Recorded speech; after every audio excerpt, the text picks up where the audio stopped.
ओम नमः शिवाय। हर हर महादेव। आज माघ मास के शुक्ल पक्ष की प्रतिपदा तिथि और सोमवार है। माघ के महीने में शुक्ल पक्ष का बहुत ही अधिक महत्व माना गया है। शुक्ल पक्ष के दौरान पवित्र नदियों में स्नान करना, दान करना और इन दिनों ही गुप्त नवरात्रि के व्रत आते हैं। जया एकादशी का व्रत आता है और बहुत ही पुण्यदायी माघी पूर्णिमा भी आती है। यह पक्ष आध्यात्मिक शुद्धि, पाप नाश, आध्यात्मिक शक्ति प्राप्ति और भगवान श्री हरि विष्णु का आशीर्वाद पाने के लिए बहुत ही खास माना गया है। भीमा अष्टमी पर विषम पितामह के देह त्याग का स्मरण किया जाता है और 9 दिन गुप्त नवरात्रा के व्रत और पूजा पाठ की जाती है। इन 9 दिनों में माँ दुर्गा की गुप्त रूप से पूजा की जाती है। तो जो कोई भक्तजन कृष्ण पक्ष में स्नान नहीं कर पाए हैं तो उन्हें माघ मास के शुक्ल पक्ष में प्रतिपदा तिथि से लेकर माघी पूर्णिमा तक सुबह जल्दी उठकर नहाने के पानी में गंगाजल मिलाकर स्नान करना चाहिए और माघ मास महात्म्य और विष्णु भगवान की कथाओं को कहना या फिर सुनना चाहिए। तो ये थी छोटी सी जानकारी माघ माह के शुक्ल पक्ष को लेकर। अब अपने शुभारंभ करते हैं आज की कथा का। श्रद्धा भाव से कहिए, गणेश जी महाराज की जय हो। एक बार एक नगर में एक मालिन रहती थी। बीमारी के चलते उसके पति की मौत हो चुकी थी। उसके एक 4 साल का बेटा था। वह उसी के सहारे अपना जीवन यापन करती थी। उसकी सास बहुत ही कठोर हृदय वाली थी। हमेशा अपनी बहू को ताने मारती, कहती, कलंकनी निर्भाग कहीं की मेरे बेटे को खा गई। वो चाहे कितना भी काम करे, अपनी सासू माँ की सेवा करे, पर उसकी सास के मुख से कभी भी उसके लिए एक प्यार का शब्द भी नहीं निकला। उसे दुखी देखकर उसकी सास को कभी भी दुख नहीं होता। वो कभी नहीं सोचती कि इस उम्र में पति को गंवाने के बाद बेचारी कितनी दुखी रहा करती होगी। इन सब बातों को नज़रअंदाज करते हुए वह हर समय अपनी बहू के साथ लड़ाई करती थी, जितनी हो सके तकलीफ देती थी। फिर भी उसकी बहू सामने बोलकर कुछ नहीं कहती, तो इतने से भी उसकी सास का मन नहीं भरा। एक दिन उसने अपने गुस्से के चलते अपने पोते और बहू को घर से निकाल दिया। दोनों माँ बेटे रोते रोते घर से चल पड़े। चलते चलते एक जंगल में पहुँच गए। वहाँ जाकर एक बड़े से पेड़ के नीचे बैठ गए। वहाँ से थोड़ी ही दूरी पर एक गणेश जी का मंदिर था। वहाँ पर बहुत सारे लोग गणेश जी के दर्शन करने आते, वहाँ प्रसाद चढ़ाते और फिर वहाँ मौजूद लोगों को बांट देते। तो वो माँ बेटे दोनों गणेश जी के मंदिर में गए। वहाँ जाकर उसकी माँ कहने लगी कि गणेश जी महाराज, मुझसे ऐसी क्या गलती हो गई जिसकी मुझे आप इतनी बड़ी सज़ा दे रहे हैं। पहले मुझसे मेरे पति को छीन लिया और अब मुझे घर से बेघर कर दिया। अब मैं मेरे बेटे के साथ कहाँ जाऊँ, क्या करूँ, कहाँ रहूँ? अब आप ही मुझे कोई रास्ता दिखाएं। आज आपके सिवा हमारे माँ बेटे का कोई नहीं है। फिर माँ बेटे दोनों मंदिर के आगे बैठ गए। जो लोग गणेश जी का प्रसाद वहाँ पर बांटते, उसी प्रसाद को खाकर माँ बेटे अपना गुजारा करने लगे। सुबह शाम दोनों माँ बेटे गणेश जी की पूजा पाठ करते। एक दिन बैठे बैठे गणेश जी की कृपा से उन दोनों के मन में आया कि क्यों ना हम जंगल से फूल लाकर बेचें। यहाँ पर रोजाना लोग आते हैं, अगर हम फूल माला बनाकर बेचेंगे तो यहाँ आने वाले लोग पूजा के लिए फूल जरूर खरीदेंगे। तो इस तरह सोचकर दोनों माँ बेटे सुबह जल्दी जंगल में से फूल लाकर फूल माला बनाकर वहाँ पर बैठ जाते। जब गणेश जी के भक्त वहाँ पर आते तो उससे फूल खरीदते और बदले में उन्हें कुछ रुपए दे देते। तो इस तरह फूल बेचते बेचते कई दिन हो गए। तो कुछ रुपए इकट्ठे हो गए, तो उन्हीं रुपयों से वो पूजा की सामग्री और प्रसाद भी लाकर बेचने लगे। गणेश जी की कृपा से आमदनी बढ़ने लगी। धीरे धीरे उनके पास इतना रुपया इकट्ठा हो गया कि उन्होंने एक मकान बना लिया और पास ही में एक दुकान बना ली। अब उस दुकान के अंदर पूजा की सारी सामग्री, मिठाइयाँ, फूल, दुर्वा घास गणेश भक्तों के लिए हर समय मौजूद होता। तो सुविधा के लिए सारे लोग वहीं पर आकर उन्हीं की दुकान से सारा सामान खरीदते। तो वहाँ पर एक राजा की लड़की थी जो रोजाना मंदिर में पूजा करने आती थी और मालिन की दुकान से ही सामान खरीदती थी। तो मालिन के बेटे को देखकर राजकुमारी उस पर मोहित हो गई और उससे विवाह करने की सोचने लगी। एक दिन उसने अपनी भाभी से अपने मन की बात कही तो भाभी अनुभवी थी। उसने कहा कि ननंद बाईसा, यह तो मालिन का बेटा है और तुम एक राजा की बेटी हो। अगर तुम्हारा विवाह इस मालिन के बेटे के साथ किया गया तो इससे हमारी बड़ी बदनामी होगी। पर राजकुमारी नहीं मानी तो उसकी भाभी ने राजकुमारी की माँ यानी कि अपनी सास से यह बात कही कि हमारी बेटी मालिन के बेटे से प्यार करती है और उसी से शादी करना चाहती है। तो उसकी माँ और पिताजी ने उसे बहुत समझाया, पर वो कहने लगी कि मैंने तो प्रतिज्ञा कर ली है, अगर मैं शादी करूँगी तो उसी से करूँगी, नहीं तो मैं शादी नहीं करूँगी। तो राजा कहने लगा कि बेटा, जब तुमने प्रतिज्ञा कर ली है तो मैं तुम्हारी प्रतिज्ञा को कभी नहीं तोड़ूंगा। तो राजा खुशी खुशी अपनी बेटी का विवाह करने के लिए तैयार हो गई और उन्होंने बड़े धूमधाम से अपनी बेटी का विवाह मालिन के बेटे के साथ कर दिया। मालिन ने सबसे पहले बेटे बहू को गणेश जी के मंदिर में ले जाकर पूजा पाठ करवाया और गणेश जी का आशीर्वाद दिलवाया। उसके बाद पूरे नगर में यह बात फैल गई कि गणेश जी की पूजा करने से सारे दुख दर्द दूर हो जाते हैं। ये माँ बेटे यहाँ पर आए थे तो बिल्कुल ही गरीब थे। इनके पास खाने के लिए अनाज और पहनने के लिए कपड़े भी नहीं थे। और देखो, गणेश जी की कृपा से इनके पास कितना धन हो गया है। और आज इस लड़के की शादी राजकुमार की बेटी के साथ हो गई है। तो सारे गांव वाले उसी गणेश मंदिर पर पूजा करने के लिए आने लगे और उन्हीं की दुकान से सामान खरीदते। तो ऐसा करने से मालिन के बेटे का काम दिन दुगना रात चौगुना तरक्की करने लगा। और उधर जिस दिन से मालिन की सास ने उन माँ बेटे को घर से निकाला था, उसी दिन से उसके अन्नदाता रूठ गए थे। उसके घर में घाटा लगने लगा और सारा सामान बिक गया। धीरे धीरे वह समय भी आ गया जब उस बुढ़िया को एक समय का भोजन भी नसीब नहीं होता था। उसे भूखा मरता देखकर गांव के लोग उस पर बिल्कुल भी दया नहीं दिखाते थे। कहते थे कि अपनी बेचारी विधवा बहू को किस तरह से लड़ाई करके इसने घर से बाहर निकाल दिया है, तो अपनी करनी का फल भुगत रही है। वो तो बेचारी आज ना जाने कहाँ होगी। पहले तो भगवान ने उससे उसका पति छीन लिया और फिर एकमात्र घर का सहारा था जो इस बुढ़िया ने छीन लिया। तो यह सुनकर बुढ़िया को अपने किए पर बहुत ही पछतावा होता और गांव वालों की बेरुखी देखकर एक दिन वो रोती बिलखती गांव छोड़कर निकल गई और चलते चलते उसी जंगल में पहुंच गई जहां गणेश जी का मंदिर था। वहां पहुंचकर मालिन के बेटे से कहने लगी कि बेटा, मैं तो कई दिनों से भूखी हूँ, मुझे 2 वक्त की रोटी दे दिया करो, इसके बदले में मैं तुम्हारा सारा काम कर दूंगी। तो लड़के को दया आ गई और उसने उसे काम पर रख लिया। उसने अपने दादी को नहीं पहचाना और उसने उस बुढ़िया को भोजन करवाया। फिर बुढ़िया काम पर लग गई। जैसे ही शाम हुई तो मालिन घर आई। उसने अपनी सास को देखते ही पहचान लिया और कहने लगी कि सासू माँ, आप यहाँ कैसे? तो सास ने पोते की तरफ इशारा करके कहा कि मेरी इस सेठ के यहाँ नौकरी लग गई है। तो उसकी बहू कहने लगी कि सासू माँ, आप ये कैसी बातें कर रही हो? ये आपका पोता है और ये घर भी आपका है, यहाँ आपको काम करने की क्या जरूरत है? जब आपने हमें घर से निकाला था तब गणेश जी भगवान ने हमारी रक्षा की थी। तो यह देखकर वो बुढ़िया बड़ी ही हैरान हुई और अपनी बहू से कहने लगी कि बेटा, मुझसे गलती हो गई, मैंने मेरे करनी का फल भोग लिया है। तुम्हें घर से निकालने के बाद घर में जो कुछ था सब कुछ नष्ट हो गया। मुझे तो खाने के लिए अन्न का एक दाना तक नसीब नहीं होता था और ऊपर से सारे गांव वालों ने मुझसे मुख मोड़ लिया। तभी तो मैं घर छोड़कर निकल गई। बेटा, मुझे मेरी करनी पर बहुत ही पछतावा हो रहा है, तुम मुझे माफ़ कर दो।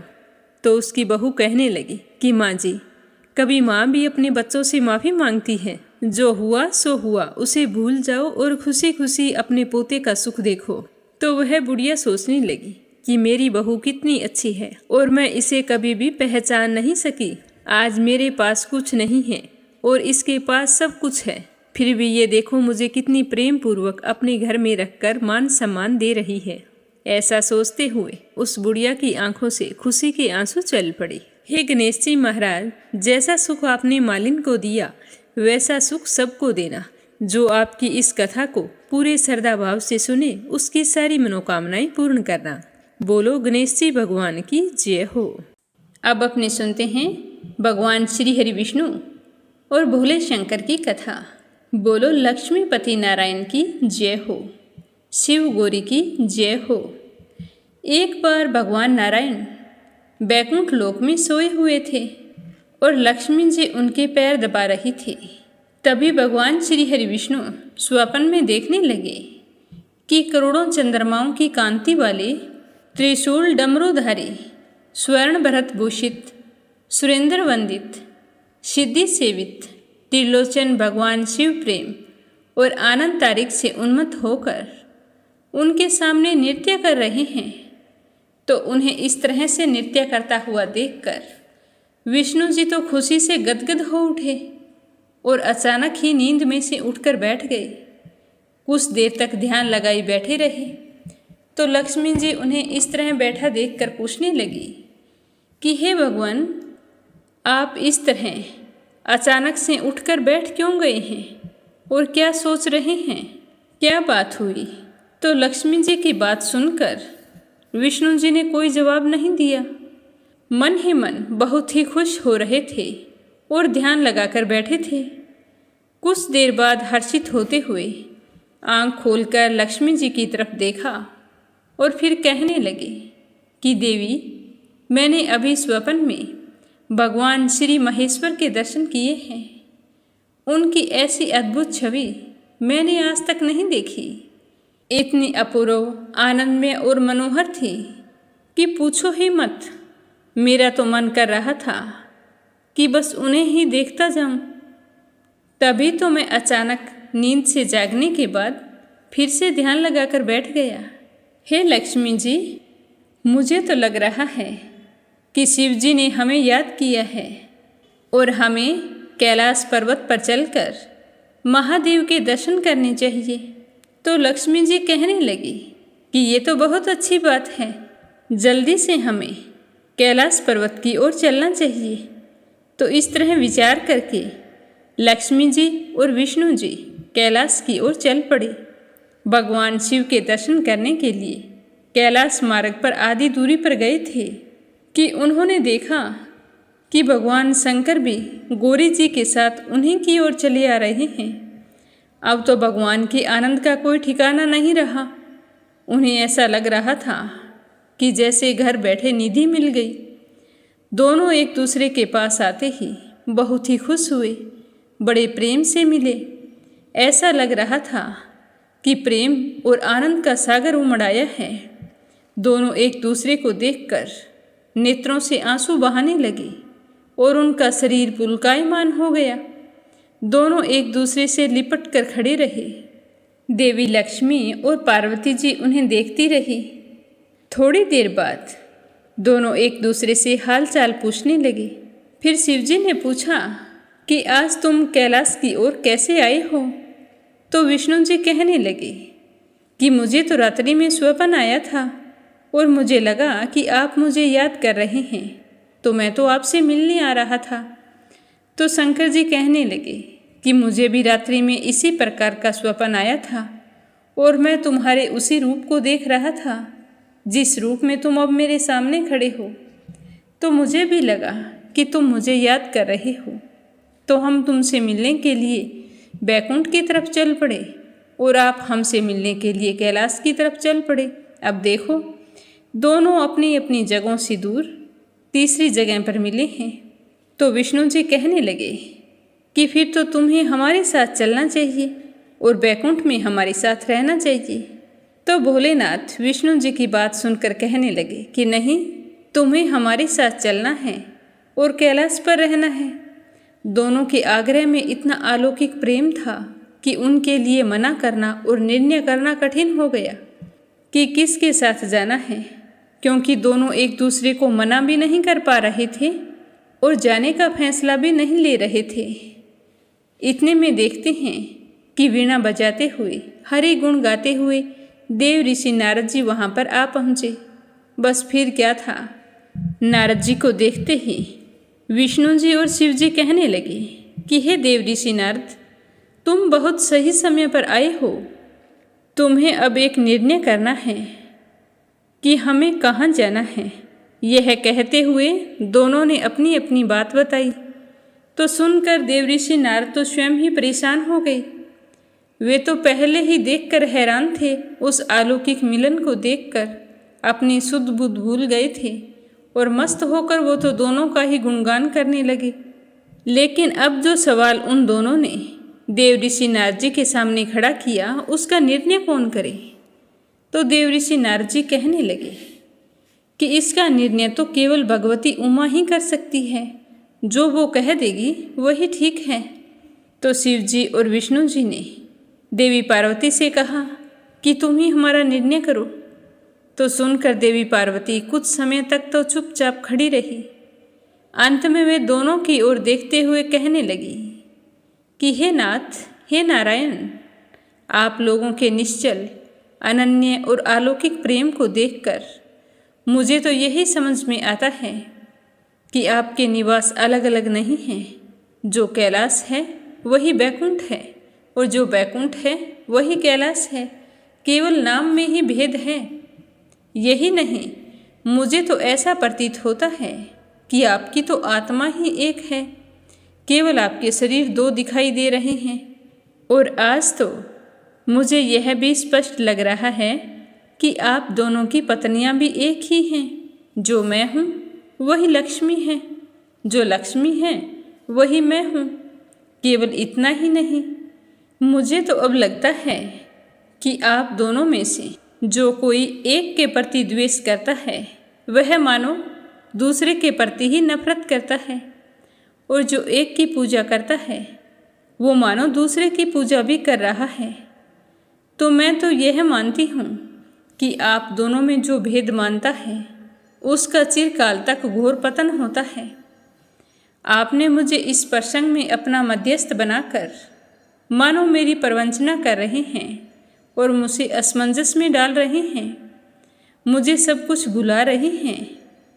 अब मेरी यह प्रार्थना है कि आप दोनों अपने अपने लोक को पधार जाइए।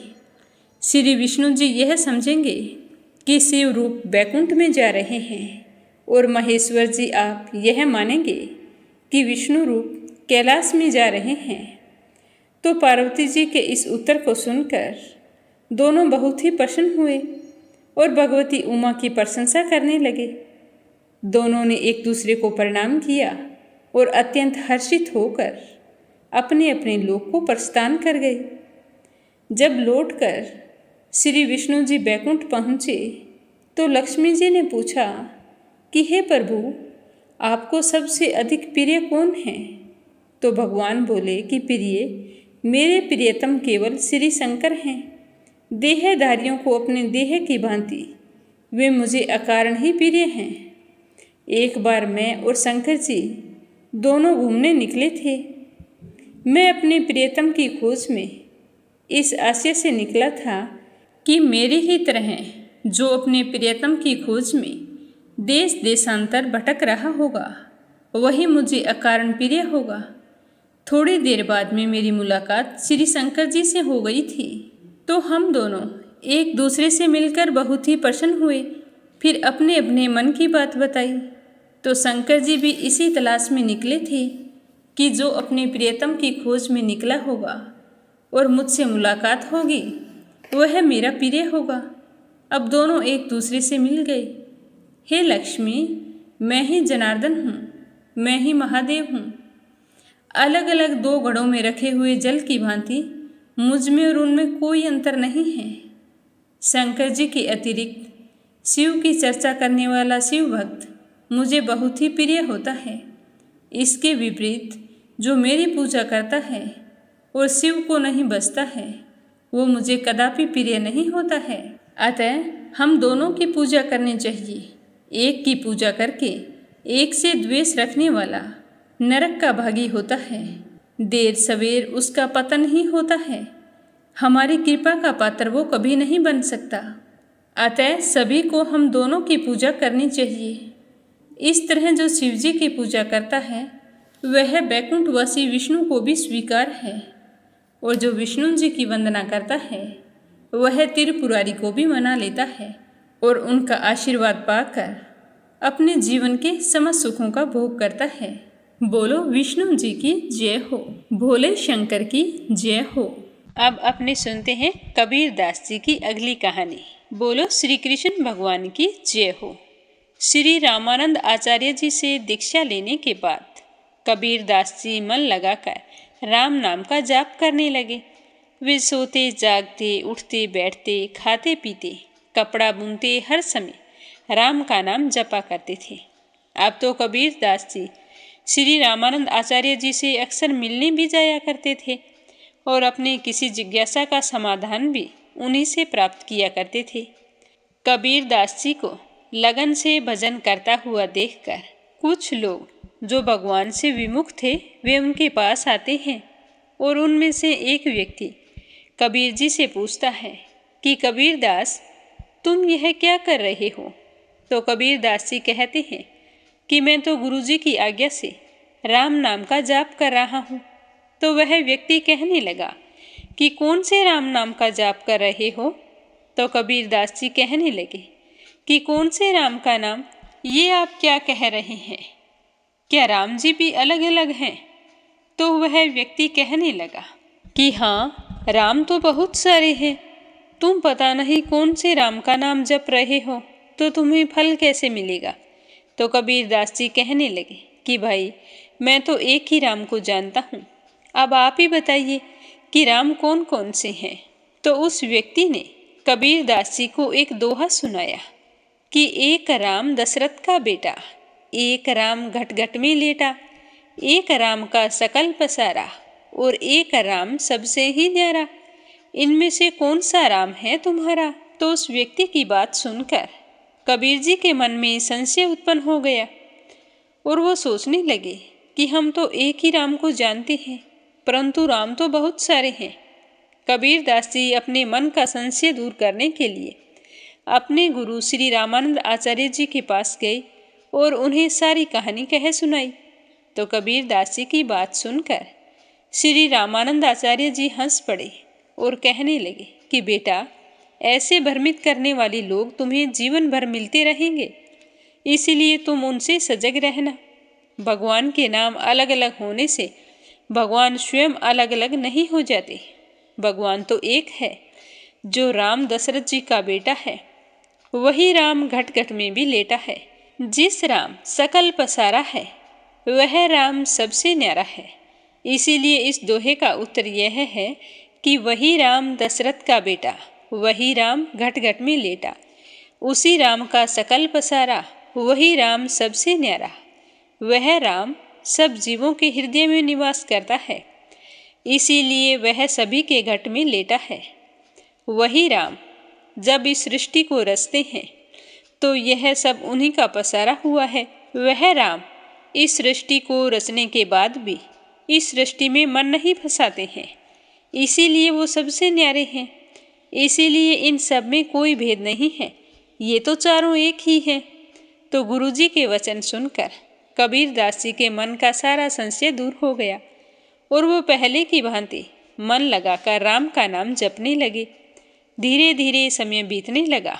कुछ समय बाद में कबीर दास जी के पिताजी नूर अली का देहांत हो गया। पिता के देहांत के बाद कबीर दास जी की माँ को यह डर लगा रहता कि कहीं कबीर साधु ना बन जाए। इसीलिए कबीर दास की माँ ने सोचा कि मैं कबीर का विवाह कर देती हूँ। विवाह हो जाएगा तो घर गृहस्थी में पड़ जाएगा, तो फिर यह साधु नहीं बनेगा। इसीलिए उसकी माँ ने कबीर दास जी का विवाह कर दिया। कबीर दास जी की पत्नी का नाम लोई था। कबीर दास जी की भांति वो भी एक भक्तमती स्त्री थी। पिताजी के देहांत के बाद घर चलाने की पूरी जिम्मेदारी कबीर दास जी के ऊपर आ गई। अब कबीर दास जी भी अपने पिता की भांति कपड़ा बुनकर जीवन निर्वाह करने लगे। इससे आगे क्या हुआ यह सुनेंगे कल के अध्याय में। माघ मास महात्म्य का आगे का अध्याय। बोलो विष्णु भगवान की जय हो। तो भगवान श्री हरि विष्णु उस ब्राह्मण को इस तरह वरदान देकर अंतर्ध्यान हो गए। तब देवनिधि कहने लगे कि हे महर्षि, जैसे गंगा जी में स्नान करने से मनुष्य पवित्र हो जाता है, उसी तरह मैं भी इस भगवान की कथा को सुनकर परम पवित्र हो गया हूँ। अब मुझे कृपा करके उस स्रोत को बताइए जिससे उस ब्राह्मण ने भगवान को प्रसन्न किया था। उसने कौन सी पूजा की थी जो भगवान ने उसे साक्षात दर्शन दिए। तो राजा की बात सुनकर लोमेश ऋषि कहने लगे कि उस स्रोत को पहले गरुड़ जी ने पढ़ा, उनसे मैंने सुना। हे विपर, यह स्रोत आध्यात्म विद्या का सार, सारे पापों का नाश करने वाला है। वासुदेव सर्वव्यापी चक्रधारी सज्जनों के प्रिय जगत के स्वामी श्री कृष्ण को नमस्कार है। जब स्तुति करने वाला विचार करे कि सभी जगत विष्णु में है, तो किसकी स्तुति की जाए? जिस भगवान के समास वेद हैं, फिर कौन सी स्तुति उनकी प्रसन्नता के लिए की जा सकती है? जिसको वेद नहीं जान सकती और ना ही वाणी और ना ही मन जान सकता है, उसकी स्तुति में अज्ञानी क्या कर सकता है? सारा चर अचर संसार जिसकी माया से चक्कर की तरह घूम रहा है, इसी से हे प्रभु आप चक्रधारी कहलाते हैं। ब्रह्मा विष्णु आप ही हो। सारे संसार को उत्पन्न करने वाले ब्रह्मा को भी आप उत्पन्न करने वाले हो। जब जीव शरीर को धारण करता है, तब उसमें ज्ञान उत्पन्न होता है। तुम सब सुखों के दाता हो, इसमें कोई संदेह नहीं है। आपसे संपूर्ण सुखों को देने वाली बुद्धि उत्पन्न होती है। आप ही 5 कर्मेंद्रिय, महाभूत तथा मन के विविध भाव हो। ब्रह्मा विष्णु रुद्र की कल्पना से आप संसार की कल्पना इसी प्रकार करते हो जैसे पिता पुत्री की। कवियों को जो रूप शोभा देता है, उन निर्गुण विष्णु भगवान को मैं नमस्कार करता हूँ, जिसमें ज्ञान रखने से श्रुतियों में कहे हुए कर्मों को लोग करते हैं। उस परम ब्रह्मा को मैं नमस्कार करता हूँ। मैं उस सत्य रूप हरि को, जिसको योगी लोग सब प्राणियों में आत्म रूप देखते हैं, उपासना करते हैं, जिसको अद्वैत कहते हुए गाते हैं और यज्ञ करते हैं, उसी माधव भगवान को मैं नमस्कार करता हूँ। मनुष्यों को माया तथा मोह में पैदा हुए विचित्र आभास, अहंकार तथा ममता को जानकर खो देते हैं, उन भगवान को मैं नमस्कार करता हूँ। संसार में मनुष्यों के मोह रूपी वायु से सदा भभकने वाली ज्वाला आपके चरण कमल की छाया पहुँचने से नहीं जलती, जिसके स्मरण मात्र से मोह अज्ञान रोग दुख दूर हो जाते हैं, उस अनंत रूप को मैं नमस्कार करता हूँ, जिसमें मिल जाने पर और किसी दूसरे की इच्छा ही नहीं रहती, जिसको जानकर अद्वैतवादी आत्मा को देखते हैं। यदि विष्णु शब्द का अर्थ और उसके विषय का ज्ञान एक ही होता, तो इस सत्य से हे माधव, इस संसार की माया में फंसकर तेरे ही ध्यान में रत रहता। यदि वेदांत दर्शन में भगवान सारे संसार में व्याप्त हैं, तो इसी सत्य से भगवान में भरे निर्विघ्न भक्ति हो, जो बीज नहीं है तो भी बिना बीज के स्वयं विद्यमान है, सो वह विष्णु भगवान रूपी रंग हमारे बीज के टुकड़े टुकड़े को, जो सृष्टि स्थिति तथा लय के लिए ब्रह्मा विष्णु महेश 3 रूप धारण करते हैं, और कार्य में सत्य रज और तम इन तीनों गुणों में विद्यमान है, वह भगवान विष्णु मुझ पर प्रसन्न हो। जो प्राणियों के हृदय रूपी मंदिर में निर्मल देव वास करते हैं, वो भगवान मुझ पर प्रसन्न हो। जो अविद्यापूर्ण संसार का त्याग करता है, जगन में आप हो, आपका बनाया हुआ विश्व आनंद करता है, आपके त्याग करने पर अपवित्र हो जाता है, उसका साथ करने पर भी तुम बिना साथ के बने रहते हो। विकार रहित जिनके चार्वांग पंचभूत योग से पैदा हुए चैतन्य मानते हुए उपासना करते हैं, जैन लोग आपको शरीर का परिणाम मानते हैं, और सांख्यवादी तुम्ही को प्रकृति से परे पुरुष मानकर ध्यान करते हैं। जन्म इत्यादि से रहित चैतन्य रूप सदा आनंद स्वरूप उपनिषद जिसकी महिमा गाते हैं।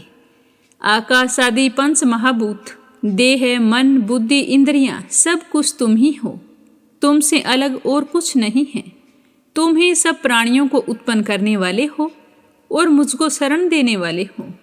तुम अग्नि, रवि, इंद्र, होम, मंत्र, क्रिया तथा फल सब तुम ही हो। कर्म के फल देने वाले बैकुंठ में तुम्हारे सिवा कोई नहीं है। मैं तुम्हारी शरण में हूँ। सब प्राणियों के हेतु तथा उनको शरण देने वाले तुम ही हो। जैसे युवा पुरुष की युवती में और युवती की युवा में प्रीति होती है, वैसे ही मेरी प्रीति तुम में है। जो पापी भी आपको प्रणाम करता है उसको यमदूत ऐसे नहीं देखते जैसे उल्लू सूर्य को। प्रत्येक पाप मनुष्य को उस समय तक ही सुख देते हैं जब तक वह आपके चरण कमलों का सहारा नहीं लेता। जिसको गुण, जाति तथा धर्म को स्पर्श नहीं कर सकते तथा गतियां भी स्पर्श नहीं करती, जो इंद्रियों के वशीभूत नहीं हैं, जिनका बड़े बड़े मुनि लोग साक्षात्कार नहीं कर सकते, उन्हीं भगवान को मैं नमस्कार करता हूँ। जितने ज्ञान रूपी सुंदर गुण हैं, जिन्होंने सुख स्वरूप मोक्ष रूपी लक्ष्मी का आलिंगन किया, जिन्होंने आत्म स्वरूप सुख भोगा और जिन्होंने ध्यान रूप से मृत्यु को वश में कर लिया, ऐसे मुनियों से सेवित भगवान को मैं नमस्कार करता हूँ। जो जन्म आदि से अलग है, जिसको काम, क्रोध आदि दोष दुख नहीं देते, उन वासुदेव भगवान को मैं नमस्कार करता हूँ। जिसके ज्ञान की गति से अविद्या रूपी मल शुद्ध हो जाता है, जिनके ज्ञान रूपी शस्त्र से संसार रूपी शत्रु का नाश हो जाता है, उन दुखों को नाश करने वाले प्रभु को मैं नमस्कार करता हूँ। जिस प्रकार सब स्थावर जगत संसार को उत्पन्न करते हैं, इसी सत्य से भगवान मुझको दर्शन दें। तो इस प्रकार उसकी सच्ची भक्ति देखकर भगवान ने प्रसन्न होकर उस ब्राह्मण को दर्शन दिए और ब्राह्मण की स्तुति से प्रसन्न होकर तथा उसको वरदान देकर भगवान अंतर्ध्यान हो गए और वह ब्राह्मण कृतकृत्य होकर भगवान में लीन हो गया और शिष्यों के साथ स्तोत्र पढ़ता हुआ तपोवन में रहने लगा। जो कोई मनुष्य इस स्तोत्र को पढ़ता है, सुनता है या सुनाता है, उसकी बुद्धि पाप में कभी नहीं लगती और ना ही वह बुरा फल देखता है। इसके कीर्तन से मनुष्यों की बुद्धि, मन तथा इंद्रियां स्वस्थ होती है। जो भक्तिपूर्वक इसके अर्थ को विचार करके इसका जाप करता है, वह वैष्णव पद को प्राप्त होता है। इसके सदैव पढ़ने से मनवांछित कार्य सिद्ध हो जाते हैं। मनुष्य को सुपुत्र संतान की प्राप्ति होती है तथा धन, पराक्रम और चिरायु प्राप्त करता है। इसके पाठ से बुद्धि, धन, यश, कीर्ति, ज्ञान तथा धर्म बढ़ते हैं। दुष्ट ग्रहों की शांति होती है। यह व्याधियों व अनिष्टों को दूर करता है, दुर्गति से तारता है। इसके पढ़ने से सिंह, व्याघ्र, चोर, भूत, देव, पिशाच और राक्षस का भय नहीं रहता। जो भगवान का पूजन करके इस स्तोत्र को पढ़ता है, वह पापों से ऐसे ही अलग रहता है जैसे जल पंख से कमल रहता है। जो मनुष्य इस स्तोत्र को 1 काल, 2 काल या 3 काल पढ़ता है, वह अक्षय फल प्राप्त करता है। जो मनुष्य प्रातःकाल इस स्तोत्र का पाठ करता है, वह इस लोक और परलोक में अक्षय सुख पाता है। वेद द्युति का बनाया हुआ यह स्तोत्र भगवान विष्णु को अत्यंत प्रिय है और साथ ही यह भगवान के दर्शन कराने वाला है। योग सागर नाम का यह स्तोत्र परम पवित्र है। जो कोई मनुष्य भक्ति पूर्वक इसको पढ़ता है, वह विष्णु लोक को जाता है। तो आज का अध्याय समाप्त हुआ। अगले अध्याय में अपने कल सुनेंगे पिशाच मोक्ष की कथा। श्रद्धा भाव से सुनते रहिए। विष्णु जी की असीम कृपा आप सब पर हमेशा बनी रहे। अब अपने सुनते हैं भागवत कथा का आगे का अध्याय। प्रेम भाव से सुनते रहिए। बोलो श्री हरि विष्णु भगवान के अनंत स्वरूपों की जय हो। श्री मैत्रेय जी कहते हैं कि हे विदुर जी, इस तरह से भगवान शंकर ने परचेताओं को उपदेश दिया और फिर परचेताओं ने भगवान शंकर जी की बड़े भक्ति भाव से पूजा की। इसके बाद भोले शंकर राजकुमारों के देखते ही देखते अंतर्ध्यान हो गए। फिर वे सारे के सारे परचेता जल में खड़े रहकर जिस तरह भगवान रुद्र ने बताया था, उस स्तोत्र का जप करते हुए 10,000 वर्ष तक तपस्या करते रहे। इन दिनों राजा प्राचीन बरही का चित्त कर्म कांड में बहुत ही अधिक रम गया था। उन्हें आध्यात्म विद्या, विशारद परम कृपालु नारद जी ने उपदेश दिया। नारद जी कहने लगे कि हे राजन, इन कर्मों के द्वारा तुम अपना कौन सा कल्याण करना चाहते हो? दुख के आत्यंतिक नाश और परमानंद की प्राप्ति का नाम कल्याण है। वह तो कर्मों से नहीं मिलता। तो देवऋषि नारद जी की बात सुनकर राजा कहने लगे कि हे देवऋषि नारद जी, मेरी बुद्धि तो कर्म में फंसी हुई है, इसीलिए मुझे परम कल्याण का कोई पता नहीं है। आप मुझे विशुद्ध ज्ञान का उपदेश दीजिए, जिससे मैं इस कर्म बंधन से छूट जाऊं। जो पुरुष कपट धर्म में गृहस्थ आश्रम में रहता हुआ पुत्र, स्त्री और धन को ही परम पुरुषार्थ मानता है, वह अज्ञानवश संसार में ही भटकता रहने के कारण उस परम कल्याण को कभी भी प्राप्त नहीं कर सकता। श्री नारद जी कहने लगे कि हे राजन, तुमने यज्ञ में निर्दयता पूर्वक जिन हजारों पशुओं की बलि दी है, उन्हें आकाश में देखो। ये सारे के सारे तुम्हारे द्वारा प्राप्त हुई पीड़ाओं को याद करते हुए बदला लेने के लिए तुम्हारी बाट देख रहे हैं। जब तुम मरने के बाद परलोक में जाओगे, तब ये अत्यंत क्रोध में भरकर तुम्हें अपने अपने लोहा के सींगों से छेदेंगे।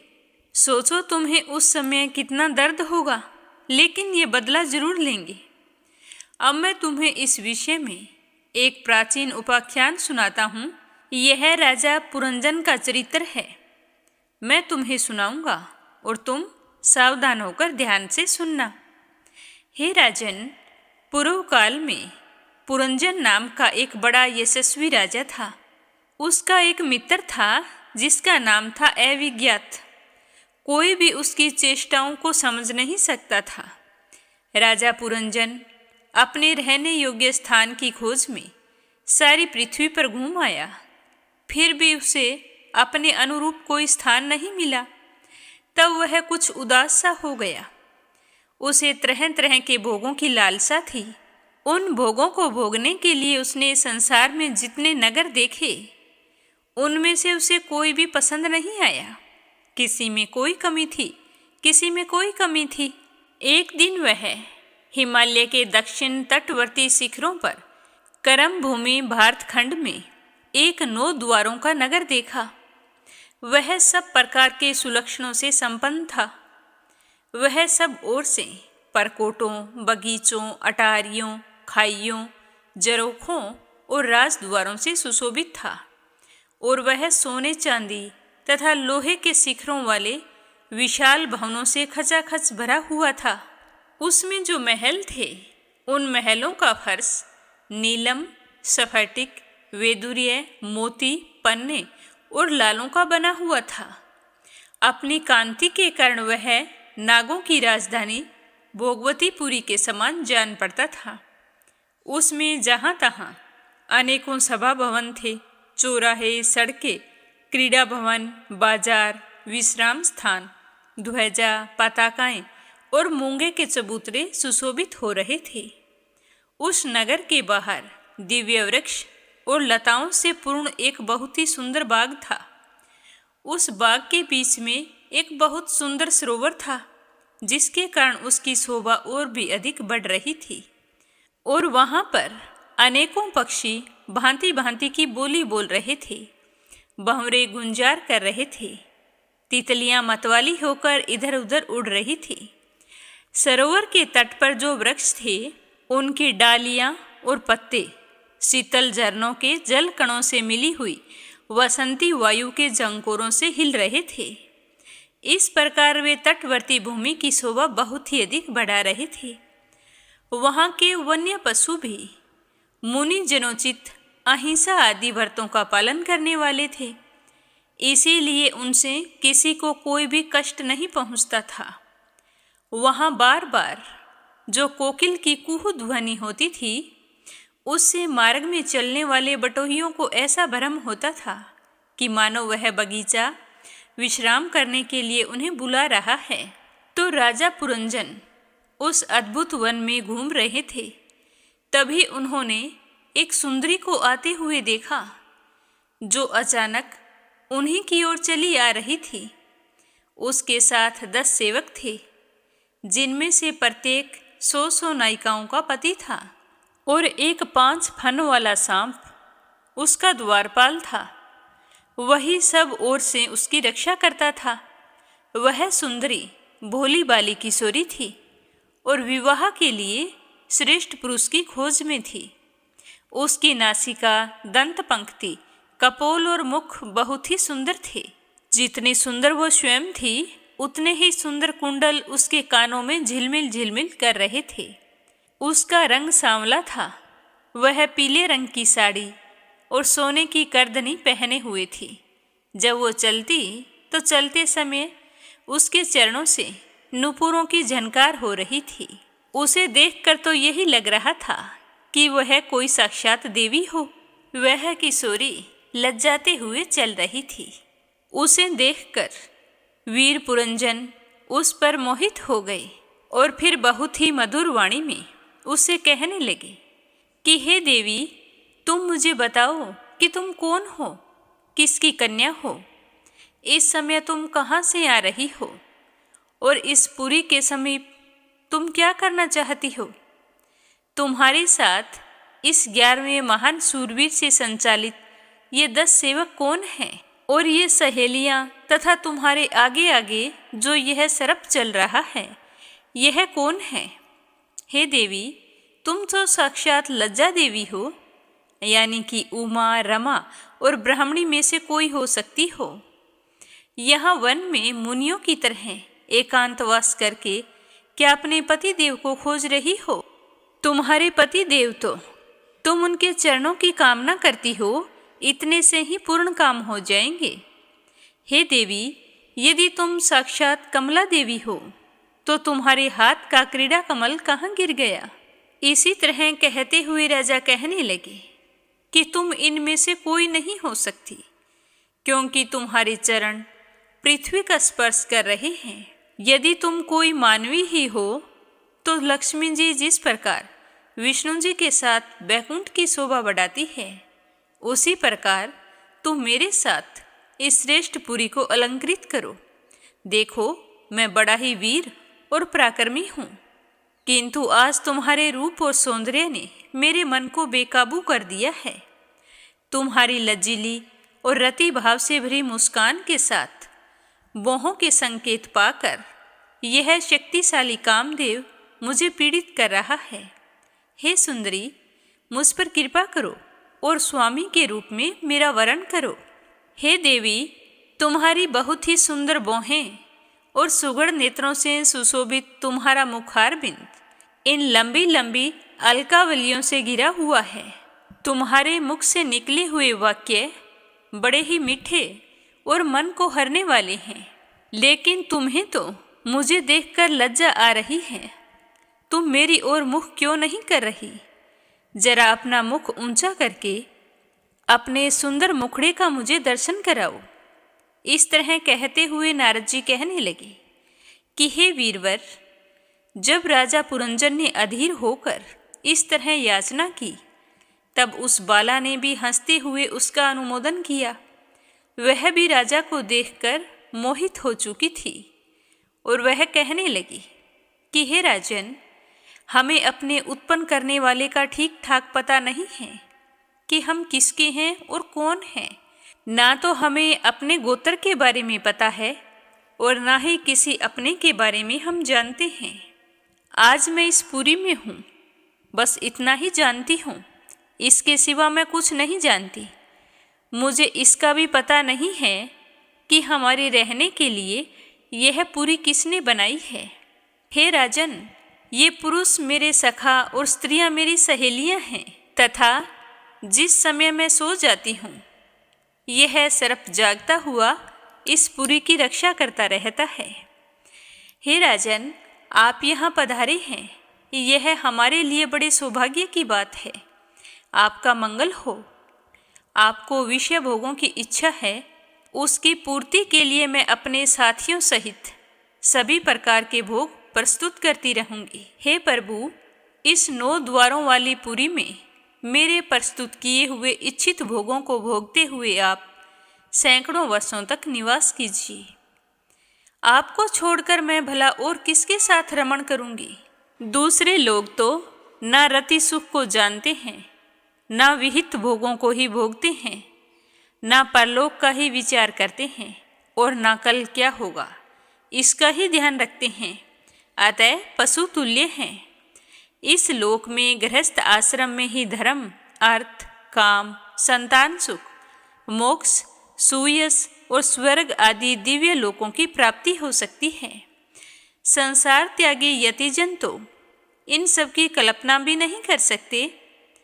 महापुरुषों का कहना है कि इस लोक में पितर, देव, ऋषि, मनुष्य और संपूर्ण प्राणियों के और अपने भी कल्याण का आश्रय एकमात्र गृहस्थ आश्रम ही है। हे वीर शिरोमणि, इस लोक में मेरे जैसी कौन स्त्री होगी जो अपने आप प्राप्त हुए आप जैसे सुप्रसिद्ध, उदार चित्त और सुंदर पति को वरण न करना चाहेगी। हे महाबाहो, आप जैसे सुकुमार के सुंदर भुजाओं का आश्रय लेने के लिए किस कामिनी का चित्त नहीं लल जाएगा। आप तो अपनी मधुर मुस्कान में करुणापूर्ण दृष्टि से हम जैसी अनाथ बालाओं के मानसिक संताप को शांत करने के लिए ही इस पृथ्वी पर विचर रहे हैं। इस तरह बताते हुए देवऋषि नारद जी कहने लगे कि हे राजन, उस स्त्री पुरुषों ने इस प्रकार एक दूसरे की बात का समर्थन किया और फिर वो 100 वर्षों तक उसी पुरी में रहकर आनंद भोगने लगे। गायक लोग सुमधुर स्वर में जहाँ तहाँ राजा पुरंजन की कीर्ति गाया करते थे। जब ग्रीष्म ऋतु आती तब वह अनेकों स्त्रियों के साथ सरोवर में घुसकर जल क्रीड़ा करता। उस नगर में जो 9 द्वार थे, उनमें से 7 नगरी के ऊपर और 2 नीचे थे। उस नगर का जो कोई राजा होता, उसके अलग अलग देशों में जाने के लिए ये द्वार बनाए गए थे। हे राजन, इनमें 5 पूर्व, 1 दक्षिण, 1 उत्तर और 2 पश्चिम की ओर थे। अब मैं उनके नाम तुम्हें बता रहा हूँ। पूर्व की ओर खदोता और आविर्मुखी नाम के 2 द्वार एक ही जगह बनाए गए थे। उनमें होकर राजा पुरंजन अपने मित्र गुमान के साथ विभ्राजित नामक देशों को जाया करते थे। इसी प्रकार उस ओर नलिनी और नालिनी नाम के 2 द्वार एक ही जगह बनाए गए थे। उनसे होकर वह अवधूत के साथ सौरभ नामक देश को जाता था। पूर्व दिशा की ओर 5वां द्वार था, उसका नाम था मुख्या। उसमें से होकर वह राजा रसज्ञ और विपण के साथ बहुदन और आपण नाम के देशों को जाता था। पुरी के दक्षिण की ओर जो पितह नामक द्वार था, उसमें से होकर राजा पुरंजन श्रुतधर के साथ दक्षिण पांचाल देश को जाता था। और जो उत्तर की ओर द्वार था, उसका नाम था देवहू। उस द्वार से वह राजा श्रुतधर के साथ उत्तर पांचाल देश को जाता था। पश्चिम दिशा में आसुरी नाम का एक दरवाजा था, उसमें से होकर राजा दुर्मुख के साथ ग्रामक देश को जाता था। तथा निरक्ति नाम का जो दूसरा पश्चिम द्वार था, उसे लुब्धक के साथ वह वेशज नाम के देश को जाता था। इस नगर के जो निवासी थे, उनमें से 2 नागरिक अंधे थे। उनके नाम थे निर्वाक और पेशकृत। राजा पुरंजन आँख वाले नागरिकों का अधिपति होने पर भी इन्हीं की सहायता से जहाँ तहाँ जाता और सब प्रकार के कार्य करता था। जब कभी अपने प्रधान सेवक विशुचीन के साथ अंतःपुर में जाता, तब उसे स्त्री और पुत्रों के कारण होने वाले मोह, प्रसन्नता एवं हर्ष आदि विकारों का अनुभव होता। उसका चित्त तरह तरह के कर्मों में फंसा हुआ था और काम के वश में होने के कारण वह मूढ़ रमणी के द्वारा ठगा गया। उसकी रानी जो जो काम करती थी, वह भी वही करने लगता था। जब वह मद्यपान करती, तब वह मदिरा पीता, मद से उन्मत्त हो जाता। जब वह भोजन करती, तब वह भी भोजन करने लगता। जब कुछ चबाती, तो वह भी कुछ चबाने लगता। इस तरह कभी उसके साथ गाने लगता, वह रोती तो रोने लगता, वह हंसती तो हंसने लगता और वह बातें करती तो वह राजा भी बातें करने लग जाता। वह दौड़ती तो वह मूर्ख भी खड़ा होकर उसके साथ दौड़ने लगता। जब वो कहीं जाकर खड़ी हो जाती तो वह भी पास जाकर खड़ा हो जाता। जब वह सोती तो वह उसके साथ सो जाता। जब वह बैठती तो वह भी पास आकर बैठ जाता। जब वह कोई संगीत सुनती तो वह भी सुनने लगता, और जब वह किसी तरफ एकटक निहारती तो वह भी निहारने लगता। जब वह फूल तोड़कर सूंघती तो वह भी सूंघने लगता, और जब कोई भी वस्तु को वो हाथ लगाती तो वह राजा भी आगे होकर उस चीज को छू लेता। अगर कभी रानी शोकाकुल होती तो वह भी अत्यंत दीन के समान व्याकुल हो जाता। वह प्रसन्न होती तो प्रसन्न हो जाता, वो आनंदित होती तो वह भी आनंदित रहता। इस तरह राजा पुरंजन बंदरों के समान व्यवहार करने लगा। वह मूर्ख विवश इच्छा ना होने पर भी खेल दिखाने के लिए घर पर पाले हुए बंदर के समान अनुकरण करता रहता। इस तरह बताते हुए देव ऋषि नारद जी कहने लगे कि राजन, एक दिन राजा पुरंजन अपना विशाल धनुष, सोने का कवच और अक्षय तरकस धारण करके अपने 11वें सेनापति के साथ 5 घोड़ों के शिखरगामी रथ में बैठकर पंचप्रस्थ नाम के वन में गया। उस रथ में 2 ईसा दंड, 2 पहिए, 1 धुरी, 3 ध्वज दंड, 5 डोरियां, 1 लगाम, 1 सारथी, 1 बैठने का स्थान, 2 जुए, 5 आयुध और 7 आवरण थे। वह 5 प्रकार की चालों से चलता था तथा उसका साजबाज बड़ा ही सुनहरा था। जिस राजा को अपनी प्रिय प्रियतमा को क्षण भर के लिए भी छोड़ना बड़ा ही कठिन था, उसी राजा को उस दिन अचानक से शिकार का ऐसा शौक लगा कि वह रानी की परवाह ना करके बड़े गर्व से धनुष बाण चढ़ाकर आखेट करने लगा। और उस समय आसुरी वृत्ति बढ़ जाने से उसका चित्त बड़ा कठोर और दया शून्य हो गया था। इससे उसने अपने तीखे बाणों से बहुत से निर्दोष जंगली जानवरों का वध कर डाला। जिसकी मांस में अत्यंत आसक्ति हो, वह राजा केवल शास्त्र प्रदर्शित कर्मों के लिए वन में जाकर आवश्यकता अनुसार अनिषिद्ध पशुओं का वध करे। यह बिल्कुल भी अच्छी बात नहीं होती, क्योंकि शास्त्र इस तरह की प्रवृत्ति को नियंत्रित करता है। हे राजन, जो विद्वान इस प्रकार शास्त्र नियंत्रित कर्मों का आचरण करता है, वह उस कर्म अनुष्ठान से प्राप्त हुए ज्ञान के कारणभूत कर्मों से लिप्त नहीं होता। नहीं तो मनमाना कर्म करने से मनुष्य अभिमान के वशीभूत होकर कर्मों में बंध जाता है तथा गुण प्रवाह रूप संसार चक्कर में पड़कर विवेक बुद्धि के नष्ट हो जाने से अधम योनियों में जन्म लेता है। पुरंजन के तरह तरह के पंखों वाले बाणों से छिन भिन हुए अनेकों जीव बड़े ही कष्टपूर्वक प्राण त्यागने लगे, लेकिन कठोर हृदय वाला राजा बिल्कुल भी दुखी नहीं हुआ। लेकिन दृश्य ऐसा था कि दयालु पुरुष उसे देख भी नहीं सकते थे। इसी प्रकार वहाँ खरगोश, सूअर, भैंसें, नीलगाय, काले हिरण, शाही और बहुत सारे मेद्य पशुओं का वध करते करते राजा पुरंजन बहुत थक चुका था। तब वह भूख प्यास से व्याकुल होकर राजमहल में आ गया और उसने यथा योग्य रीति से स्नान और भोजन से निवृत्त होकर कुछ देर विश्राम किया, जिससे उसकी थकान दूर हुई। और थकान दूर होने के बाद में उसने गंध, चंदन और माला आदि से सुसज्जित होकर अपने अंगों में सुंदर सुंदर आभूषण पहने, और तभी उसे अपनी प्रिया की याद आ गई।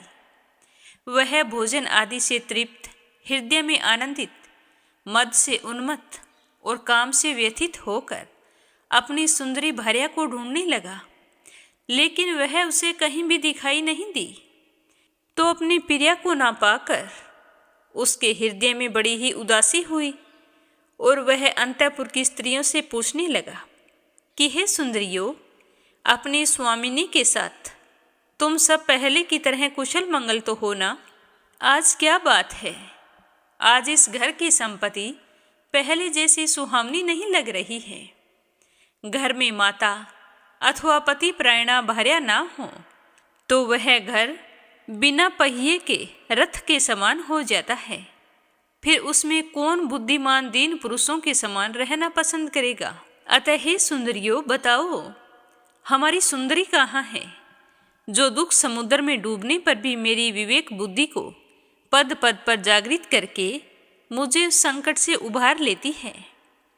तो राजा की बात सुनकर वो स्त्रियां कहने लगी कि हे राजन, मालूम नहीं आज आपकी प्रिया ने क्या ठाना है। देखिए, वे बिना बिछोने के ही पृथ्वी पर पड़ी हुई है।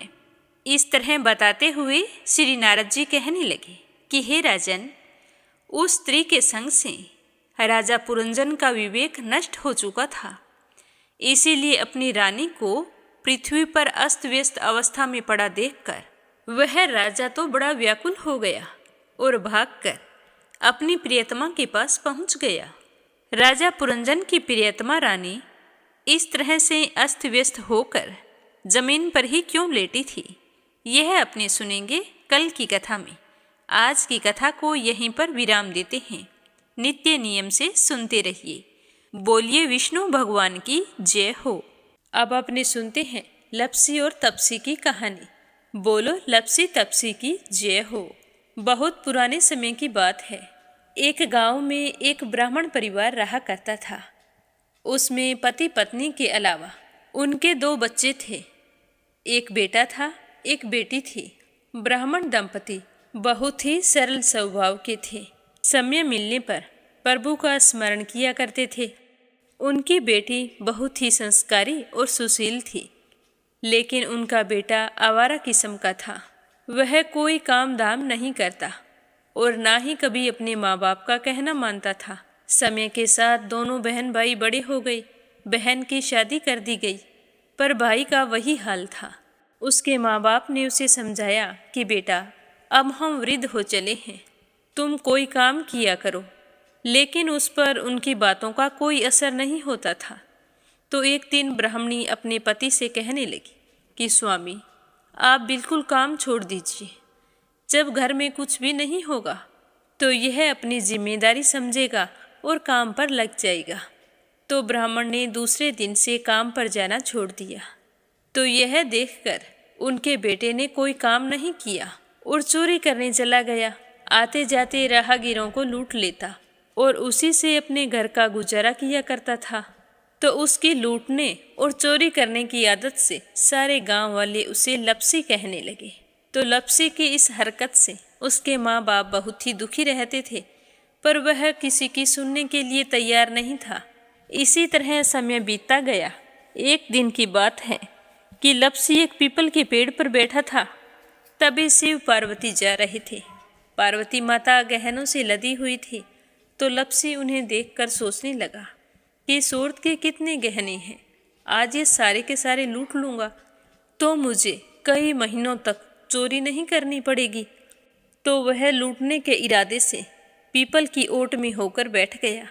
जैसे ही शिव पार्वती वहाँ से जाने लगे तो लपसी एकदम से शिव पार्वती के सामने आकर कहने लगा कि जल्दी से जितने सारे गहने पहन रखे हैं उतार दो। तो पार्वती माता कहने लगी कि तुम चोरी क्यों करती हो, तुम्हें पता है चोरी करना पाप है। तो लपसी कहने लगा कि क्या करूं, घर पर मेरे माँ बाप हैं, मेरी एक भांजी है, उनके लिए दोनों समय भोजन की व्यवस्था कहाँ से करूं, मुझे कोई काम तो आता नहीं है। तो लपसी की बात सुनकर पार्वती माता कहने लगी कि तुम जो चोरी करके पाप करते हो, इस पाप का भागी कौन बनेगा। तो लपसी कहने लगा कि मेरे घर वाले सारे बनेंगे। तो पार्वती माता कहने लगी कि कोई नहीं बनेगा, पाप के भागी केवल तुम बनोगे। तो लपसी कहने लगा कि मैं लूट खोस कर उन्हीं के लिए लेकर जाता हूँ, तो पाप के भागी तो उन्हें बनना ही पड़ेगा। तो लपसी की बात सुनकर पार्वती माता ने हंसकर कहा कि हम यहीं पर बैठे हैं और तुम अपने घर जाओ, अपने घर वालों से पूछो कि कोई तुम्हारे पाप का भागी बनेगा क्या। तो यह सुनकर लपसी भागा भागा अपने घर आया और अपनी माँ के पास गया और कहने लगा कि माँ, मैं चोरी करके लाता हूँ, राह चलते राहगीरों को लूटता हूँ, तुम्हारे लिए ही तो करता हूँ। तो तुम मुझे एक बात बताओ, चोरी करने से जो पाप लगता है तो आप मेरे पाप के भागी बनोगे? तो लप्सी की बात सुनकर उसकी माँ कहने लगी कि बेटा, मैंने तो तुमसे नहीं कहा कि तुम चोरी करके लाओ, तुम कमा कर लाओ, हमें तो 2 वक्त की रोटी चाहिए। मैं तो तुम्हारी पाप की भागी नहीं बनूंगी। तो माँ के मुंह से इस तरह की बात सुनकर लप्सी तो हैरान हो गया। फिर वह अपने पिताजी के पास गया और जाकर कहने लगा कि पिताजी, मैं जो कुछ भी लूट खोस के लाता हूँ वो आपके लिए ही तो लाता हूँ। देखो मैंने लूट कर कितना धन इकट्ठा कर लिया है, कितने ऐशो आराम है तुम्हारे। अगर मैं चोरी नहीं करता तो क्या ये सब हमें मिलता? पिताजी, मैं तुमसे एक बात पूछता हूँ कि चोरी करने से पाप लगता है, तो उस पाप में आप मेरे भागीदार बनोगे क्या? तो लप्सी की बात सुनकर उसके पिताजी कहने लगे कि बेटा, मैंने नहीं कहा कि तुम चोरी करके लाओ, तुम कमा कर लाओ, मैं तुम्हारे पाप का भागी नहीं बनूंगा। तो माँ बाप के मुंह से इस तरह की बात सुनकर वह बहुत ही उदास हुआ और सोचने लगा कि मैं कितने महीनों से चोरी कर रहा हूँ, ना जाने मुझ पर कितना पाप चढ़ गया है, और ये तो बोल रहे हैं कि पाप के भागी हम नहीं बनेंगे, तो अब क्या होगा? तो वह बड़े ही दुखी मन से शिव पार्वती से मिलने के लिए चल पड़ा। जैसे ही घर से बाहर निकलने लगा तो उसकी छोटी सी भांजी दरवाजे पर खेल रही थी। उसे पता नहीं था कि पाप पुण्य क्या होता है, तो वो कहने लगी कि मामा, पाप की भागी मैं बनूंगी। तो उसके इस तरह कहते ही लप्सी ने उसे गोद में उठाया और चल पड़ा। शिवजी भगवान और पार्वती माता के पास जाकर कहने लगा कि घर वालों ने पाप का भागी बनने से मना कर दिया है और एक यही है जो पाप की भागी बनने को तैयार है।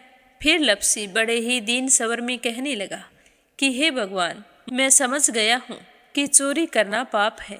आज तक जो मैंने काम किया वो बहुत ही गलत था, लेकिन अब मैं इसका प्रायश्चित करना चाहता हूँ। अब तुम ही बताओ, मुझे मेरे पापों से मुक्ति कैसे मिलेगी? तो उसकी बात सुनकर शिव पार्वती बहुत ही खुश हुए और लप्सी को कच्चे सूत का एक छोटा सा गोला देते हुए कहा कि लप्सी, ये सूत लो और इस पीपल के चारों ओर परिक्रमा लगाओ।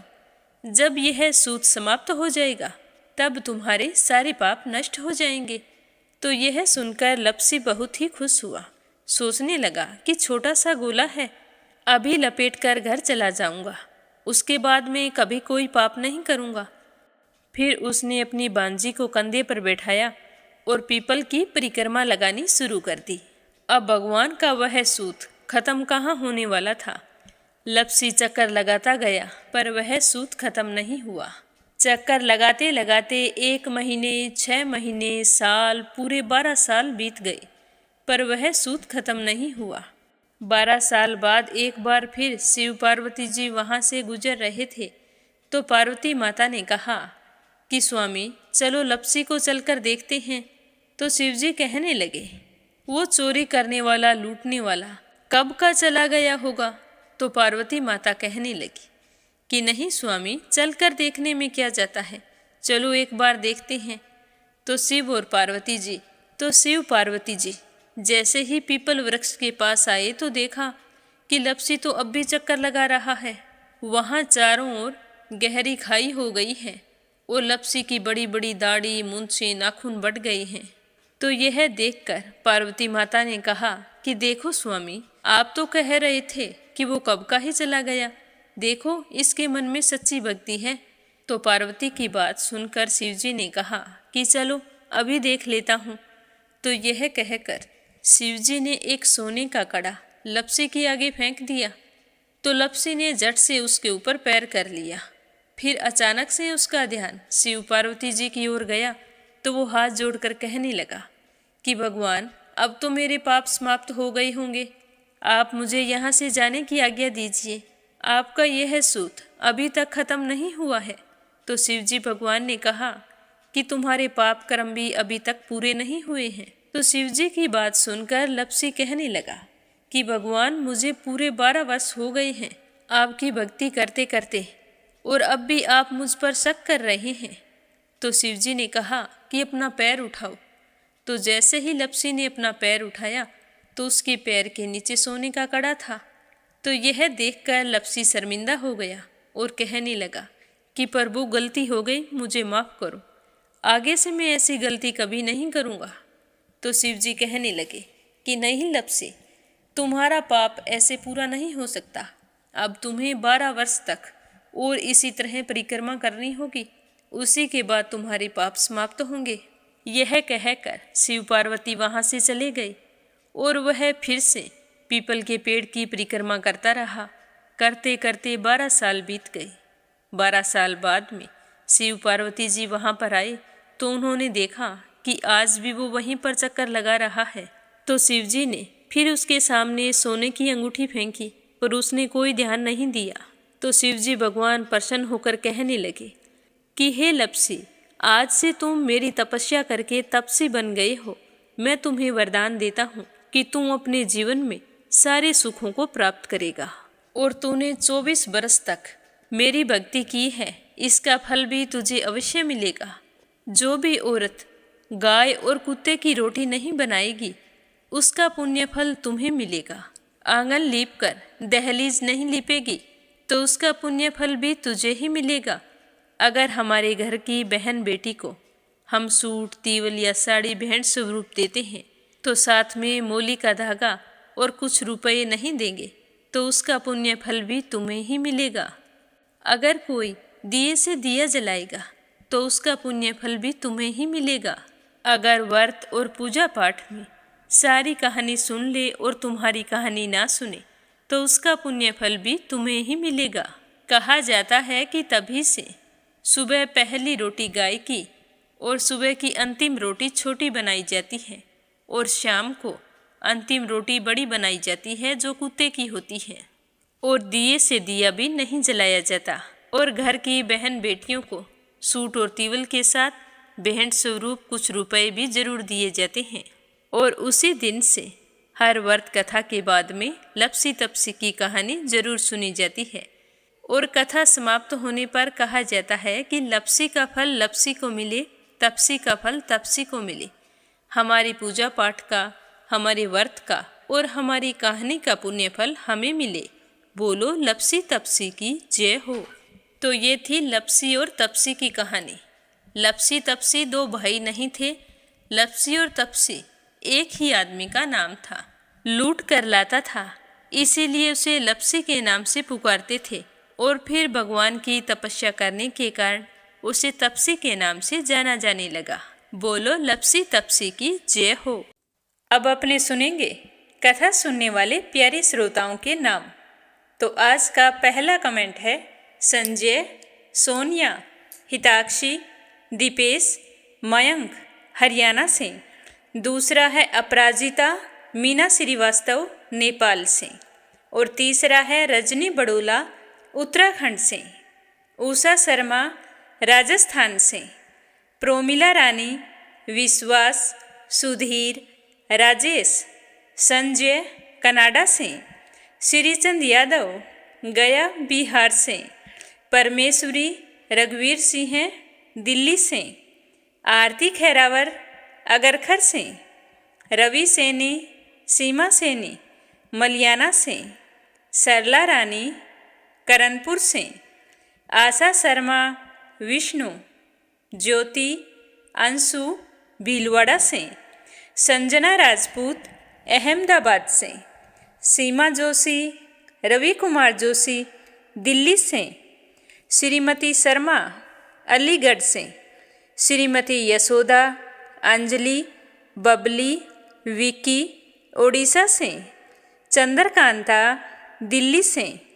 रुक्मणी शर्मा अंबाला से। निर्मला सिसोदिया दिल्ली से। शीला सिन्हा, मीरा श्रीवास्तव, ममता श्रीवास्तव, माला छम्मा, मनोज जौनपुर से। चंद्रमणि मनिका, डॉक्टर रुक्मणी देवी, कैला देवी, हंसराज जी, पवन कुमार जी, संजीव कुमार जी, रंजन, मान्या, याम्या दिल्ली से। राधा रोहिला दिल्ली से। आशा अग्रवाल, लड्डू, मोहित अंकुर अग्रवाल आगरा से, सुनीता पंवार कृषु पंवार मध्य प्रदेश से, वंदना वर्मा इंदौर से, कविता चौहान नोएडा से, अनिल कुमार टिहरी करनाल से, श्यामवती सुषमा रुपेश पूर्वी कार्तिक गौरी शिवम निष्ठा हरियाणा से, गीता गोस्वामी सुनीता गोस्वामी पीहू गोस्वामी मेरठ से, अनीता गुप्ता राजस्थान से, श्वेता रितेश स्वीटी रितु प्रिंस यूवी लक्ष्मी गुरुचरण साहू उड़ीसा से, संतोष पटेल संगीता पटेल श्रेयांश पटेल सृष्टि पटेल वाराणसी से, मंजू मेहता बारां से, मीरा अग्रवाल बंगाल से, कमला गुरुग्राम से, शोभा कुंवर पुरोहित अहमदाबाद से, बीनू मेहरा दिल्ली से, श्रीमती सुशीला शर्मानंद राय मुंबई से, सरोज अग्रवाल जबलपुर से, संजीव कंसल कविता कंसल हितेश कंसल आरुष कंसल रानी कंसल मुजफ्फरनगर से, सुनीता रानी मेरठ से, अंशिका करवी चित्रकूट से, प्रमोद सुशील जोशी मोदी नगर से, नर बहादुर पाल भागीरथी पाल नेपाल से, रजनी मुद्रा उत्तर प्रदेश से, मोनिका नागर तिगांव से, सरिता शामली से, नीलम जायसवाल हैदराबाद से, गीता गुप्ता रुड़की से, कोमल निर्मल मुंबई मीरा रोड से, सुदेश शर्मा बीके शर्मा लुधियाना से, निर्मला पांचाल करनाल से, सुमन चांदोरा जोधपुर से, मंजुला कपूर पंजाब से, मंजू चौधरी भीलवाड़ा से, रेखा धर्मेंद्र शर्मा जयपुर से, इंदिरा रावत मोहित रावत पलवल से। रविवार को पीपल की पूजा नहीं कर सकते। इस दिन पीपल वृक्ष पर अलक्ष्मी का वास होता है, जिससे घर में दरिद्रता का वास होता है। अगला कमेंट है संगीता अग्रवाल कमला देवी अग्रवाल दुलिया महाराष्ट्र से, कमला देवी भीलवाड़ा से, कंचन बठिंडा से, कमलेश भल्ला जम्मू से, उषा जांगीड़ सोजत सिटी से, संगीता नागर तिगांव से, मधु विनोद प्रजापति साहिल सिद्धांत प्रजापति जबलपुर से, पूनम यादव करेली से, योगेश्वरी भटनागर राजस्थान से, उमा झुंझुनू से, बीना देविका कनिका वाशने अलीगढ़ से, पूजा पाठक उत्तराखंड देहरादून कोशानी से, वंदना साहू लखनऊ से, स्मिता सीताराम गायकवाड़ महाराष्ट्र से, सावित्री ईश्वरलाल रामचंदानी गाजियाबाद से, पूजा पाठक उत्तराखंड देहरादून कोशानी से, देवी सिंह कार्तिक पायल सौम्या उमा रघुवंशी गजबा सोदा से, जयश्री पंवार गोरखनाथ पंवार आरना शीतल, विश्वजीत पंवार महाराष्ट्र से, कुसुम बघेल दिल्ली से, अशोक कुमार जी भटनागर भोपाल मध्य प्रदेश से, भागवंती अजमेर से, शिल्ता तिवारी कानपुर से। आप सभी श्रोताओं का बहुत बहुत धन्यवाद। श्री हरि का आशीर्वाद आप पर हमेशा बना रहे। आपके सुख सौभाग्य की कामना करते हुए ओम नमः शिवाय, हर हर महादेव।